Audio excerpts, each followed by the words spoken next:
Good morning, everyone, and thank you so much for making this incredible drive to come out to this beautiful spot this morning.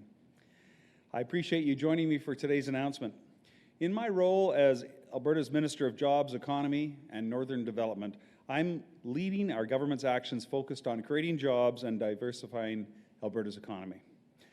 And we are doing just that as a government. Our job numbers are continuing to grow, and we currently have openings in sectors right across the province.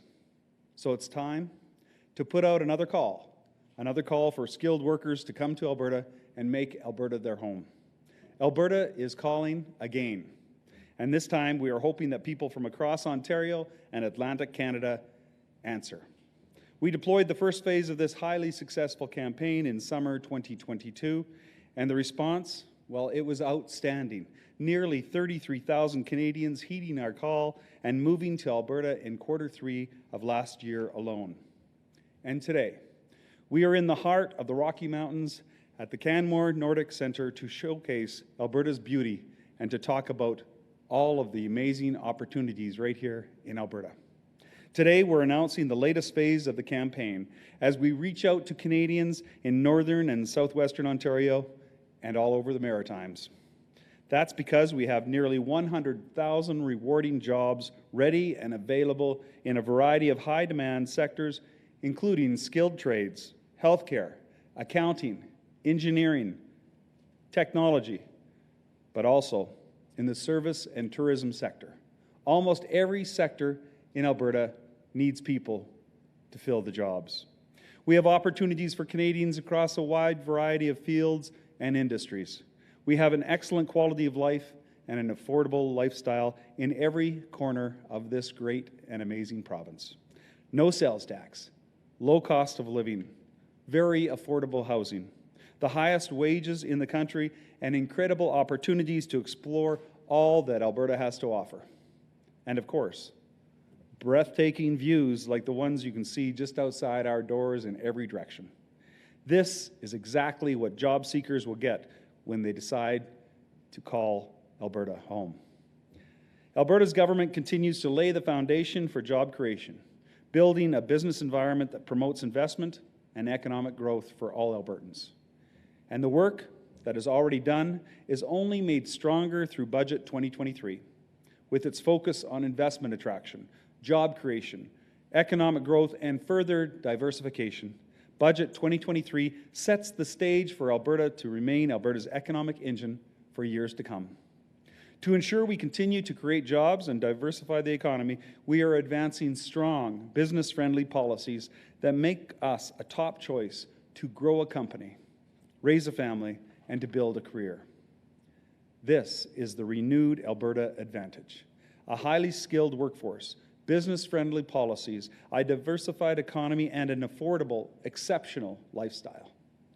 There is strength in numbers, and with net in-migration forecast to continue growing at an exceptional pace, supporting our province's labour market has never been more important than it is right now. As our economy grows and jobs are created, Alberta becomes a bit better equipped to build a province that offers affordable, high-quality lifestyles and inclusive communities for everyone, world-class cities. People who choose Alberta are choosing the many career and lifestyle advantages that it has to offer. A thriving job market, a low cost of living, and a high quality of life with the lowest tax rates in the entire country. This next phase of the Alberta is Calling campaign will help ensure our province has the skilled workers it needs to keep up with our growing job numbers in a continuously diversifying economy. And we will remain focused on ensuring that our province and our people can thrive now and for years to come. I would now like to welcome Jennifer Henshaw, the Regional Vice President of the Prairies in the North for Restaurants Canada, to say a few words, and then afterwards I'll take a few questions. Jen. Well, thank you, Minister Jean. It's always wonderful to be in beautiful Canmore. I know I'll always jump at the opportunity to come out here. Also really appreciate the opportunity to attend today's relaunch on behalf of Restaurants Canada and Alberta's over 10,000, restaurants, bars, pubs, and caterers. You know, from Canmore to Medicine Hat to Lloyd, all the way up to Fort Mac, our local cafes restaurants and bars are the gathering places where we really celebrate life's big and little celebrations. They play a major role in Alberta's tourism industry, and they're a great spot to work and build a hospitality or culinary career. But the restaurant sector was also one of the hardest hit coming out of the pandemic, and they're still struggling with a number of operational challenges. But topping the list is labor shortages. To put it into perspective, restaurants and accommodation employment levels are around 12% below where they were pre-COVID levels, while employment in all other industries is around 6% above. Many restaurants have had to pivot, reduce hours, and are only operating at around 80% of their pre-pandemic capacity due to labor shortages. The most recent StatsCan data shows that there's around 18,000 vacancies in Alberta's restaurant sector for vital roles like front of house managers, chefs, and prep cooks. That's why Restaurants Canada is pleased to support the Alberta government's relaunched Alberta's Calling campaign, as it will be a key driver to help the industry attract and retain new and valued employees to the region. It'll continue to be an important piece of the puzzle to addressing the acute labor shortages that the industry is grappling with. So thank you very much again for the opportunity, and I'll hand it back over to Minister Jean. Thanks, Jennifer. Any questions? And just a quick reminder, one question, one follow-up, please. We will start on the floor, and then we'll go to the lines. Go ahead, Paula.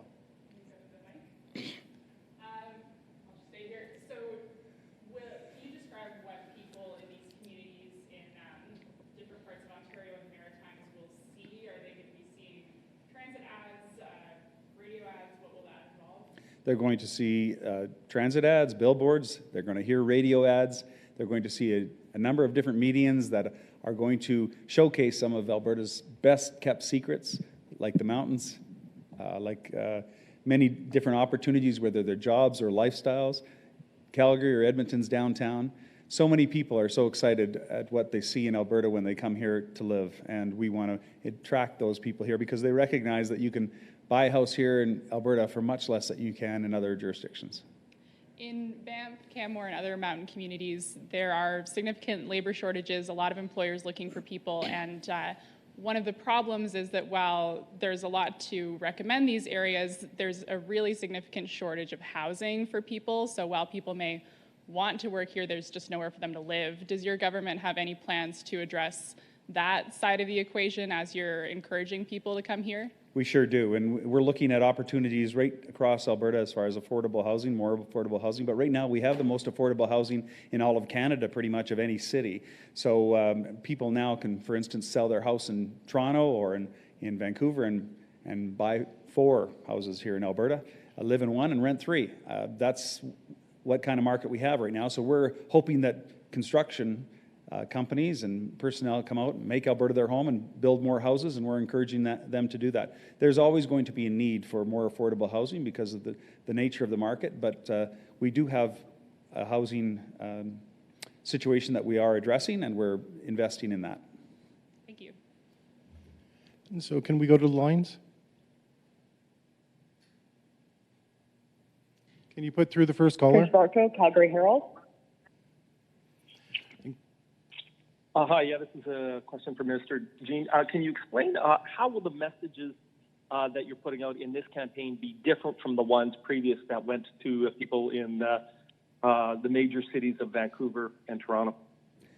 Well, this campaign is expanding into a number of different markets. It's going to be a little bit different, but we're playing on the successes of the last campaign where we received 33,000 people in Q3. We're actually taking some of the lessons learned there and using the marketing and the specific targeted ads to encourage more growth. So we are taking what we learned and expanding it. We're also encouraging the opportunity in different markets that have high unemployment, and that includes some parts of the Maritimes and, of course, southwestern Ontario. So we're targeting places where people need jobs and they're looking for a different quality of life, and also they have expensive lives, whether they know they can get a job in Toronto, but can they live in Toronto? That's the question, and most people recognize they can't, and they can instead come here to Alberta and enjoy the incredible mountains, affordable housing, and we're just showcasing the different competitive advantages we have here in Alberta over the rest of the country. And do you have a follow-up, Chris? Yeah, it's a two-part question. How much will this part of the campaign cost to run? And why did you decide to specifically target these areas? Was it just the high unemployment rates in them, or was there another reason why you thought these were the best markets to go after? Well, we targeted these because of the high unemployment, but also because of the type of skilled trades they have. They have highly skilled individuals in these job markets that are somewhat unemployed or underemployed, and so we looked at that. We're spending about $5 million on this campaign, and we're looking at relaunching it internationally after this, actually, into English-speaking areas. But right now, it's about $5 million for this particular part of the campaign. And operator, please put through the next question. Arthur Green, Western Standard. Go ahead. Good morning, Minister Jean. Varasor calling from the Western Standard. I just noticed Justin Trudeau, Prime Minister Justin Trudeau, is having some more meetings about green energy jobs this morning. He didn't call it just transition, but we all know it's called just transition. What would Alberta's message be to the Prime Minister from oil and gas workers about just transition? Well, I think the just transition situation is one that's evolving over time, and of course the Prime Minister can call it anything he wants, but it's still transitioning Albertans out of their jobs. We're not going to accept that. We're going to go forward and encourage Albertans to be part of the solution, not identified as the problem. That's why we're going towards working with our partners in industry to make our oil and gas sector the best in the world, which it is already, but even better, and try to transition out the GHGs and other issues that we do have. We do oil and gas better than anywhere in the world, and we take care of our environment here, as you can see in the Rocky Mountains, better than anybody else as well. So we have nothing to apologize for, and very possibly Justin Trudeau might want to consider relocating once he's unemployed out to Alberta, because it's a great quality of life, and I'm sure he would change his mind once he got out here and lived. And follow up? Just a quick follow-up. Yeah, you said this part of the campaign would cost around $5 million. How much did the first campaign cost, and what was the return on that spend, roughly? Well, the return was amazing. We've actually seen net migration numbers that are at record levels here in Alberta. We've seen more people move to Alberta than we've ever seen before. So the return on investment was fantastic. Industry, businesses, corporations have seen the numbers increase. In fact, we've seen net migration to Calgary and to Edmonton and to other centres just explode in some areas, and we're very excited about that. We need more people in healthcare. We need more people in industry and construction. We want to build more affordable housing. We want to build better infrastructure. The best world-class infrastructure in the world should be right here in Alberta, and that's what I want to see. So the return on investment has been, in my mind, fantastic, because we can't have people pay taxes and create employment and work at jobs unless they're here. And the amount of people that have come in the third quarter and the fourth quarter has been tremendous. And I believe that this first quarter of 2023 will also see record numbers. We've seen venture capital outpace last year, the year before, and the year before that, so we've set record numbers on that as well. So we have seen not just people come, but also investments here in the province in record numbers, and we're hoping to continue to see that. So the return on investment has been good. The exact numbers as far as what's been invested so far, I think in this particular program it's $5 million. I think we're spending another couple of million here with this particular sector, but we're going to move forward and continuously advertise for people when we need them, and right now we need them desperately. And we're excited about people relocating to Alberta, making this their home, and enjoying the amazingly high quality of life that we do have. Operator, please put through the next call. Emma Graney, Globe and Mail. Yeah, g'day, Minister. A couple of questions for you. So off the bat, though, kind of leading from Arthur's question there, when it comes to green energy, on different forms of energy, the Calgary Chamber of Commerce this morning has called on the next provincial government to diversify Alberta's energy mix, really advancing hydrogen, for example, carbon capture, and putting more effort into supporting those industries. Your own government has failed to come across with any any hydrogen regulations at all. So what are you going to do if you do form Alberta's next government to make sure that some of those diversified energy sources are in the mix? Well, first of all, the Justin Trudeau Liberal government is famous at firing first and aiming later, and that's not what we're going to do. With hydrogen, we're right now looking at all the different ways to encourage hydrogen investment here in Alberta. I just recently came back from Korea, where I saw some of the best in the world hydrogen companies looking at opportunities to come to Alberta, and we have an amazing feedstock here called oil sands, and we have amazing people that are highly educated, highly trained. It was recognized by the Koreans.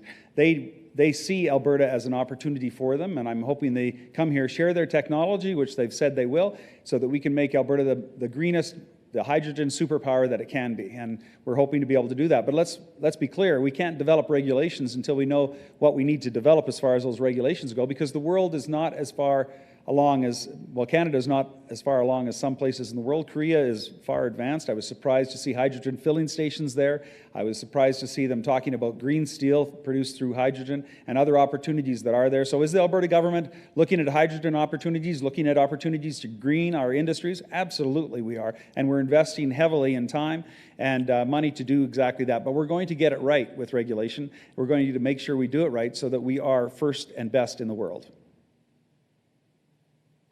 Well, I mean, on that point, though, I mean, you know, a lot of governments are critical of the federal government for taking its sweet time to develop regulations and dragging its feet, and yet the Alberta government has done the exact same thing on, for example, hydrogen. You just said yourself, in Korea, for example, they have stations for, you know, gassing up, as it were. Australia is extremely far ahead when it comes to hydrogen. So why is Alberta so far behind on concrete regulations on something that it has purported for years to want to be a leader in?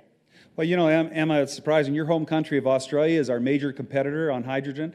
Just to let you know, and we've identified that with the Koreans, we're going to make sure that we have world-class regulations here and world-class standards. But we have to do that in concert with the federal government. So the federal government is part of the problem here. We need to know what they're going to do, because they have, in my mind, infringed on our jurisdiction somewhat, or they continuously do so. We're hoping to be able to draw that line so that we have a partnership with the federal government. So we come forward with great regulations, world-class regulations that encourage growth in our sector. And that's why right now we're asking for expressions of interest from right across the world. In fact, the Korean companies, we've asked them to come over and to talk to us about how they would lay out a hydrogen corridor so that we can have our trucks and our cars. They have thousands of vehicles in Korea right now that fill up at gas stations that are very, very normal. And we want to encourage other companies and other countries to get involved right here in Alberta so we have that hydrogen corridor. That's why we've asked for a hydrogen expression of interest. That's why Edmonton has the World Conference of Hydrogen in April. I would encourage people to come out there, and maybe even the federal government could send some people so they could see what we're doing on hydrogen, because we are going to be the world leader on hydrogen here in Alberta. We have all the competitive advantages to do so. We just need to make sure we get it right, and we will. And thanks for your question, Amy. Emma. Operator, please put through the next call. Councillor Zagowski, Alberta Today. Good morning, Minister. So you mentioned the next phase of Alberta's calling will be taking this internationally. I know Health has mentioned, for example, they want to be recruiting nurses that we have reciprocal recognition with, and I'm hoping you can provide some more details on the type of industries or type of countries that you'd be hoping to expand this campaign with. Well, obviously, we would want to target those countries where we need people that can actually come in with the fewest amount of barriers. That means language barriers. That also means the opportunities to have industries that are very similar to ours, similar educations. We have not identified those countries yet, and I'm not going to get down that path, but I will tell you that wherever we have the opportunity to provide the great quality of life that we have here and the information to people, people will come because they see Alberta, they recognize Alberta. Koreans even mentioned to us in our many, many meetings that Alberta was the #1 destination for Koreans, and people want to live in Alberta. We just need to make sure that they know what's here, and so when they come here, they're ready, and there's the fewest amount of barriers so they can get to work right away, bring their family over, buy a house, and live the Alberta life. And that's why Alberta is calling. Okay, and you had mentioned there's this labor shortage right now, but we've also seen wage stagnation, and I'm wondering, economists are a little bit puzzled by this, and I'm wondering, what is up with this from your perspective? What do you think is going on? Well, I think what's going on is that we're number one in the country for wages. We have the highest weekly earnings in the country right now, and we're excited about that. And we've been number one for a long period of time. Now, number one's not always an easy thing to stay at, but we have stayed number one, and we intend to do so, even with the amazing amount of people and the record number of people moving into Alberta without jobs. We still are number one as far as highest wages. We believe that with that huge net migration numbers, obviously the wage numbers, the unemployment numbers will go up and down, as will stagnation of the average wage here in Alberta. And I know that there are some people, some provinces that are slowly creeping up on Alberta, but we're still number one, and we intend to stay there. And that's why this government is here right now calling for people to come to Alberta and to take on the great jobs, because we want Albertans to have the highest wages in the country, and we want them to have the best quality of life in the world. And operator, please put through the last question. Batra Ba'a, Radio Canada.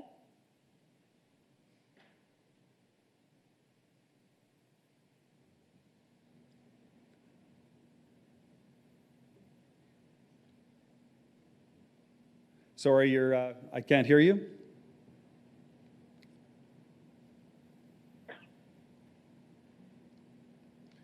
Radio Canada, your line is open.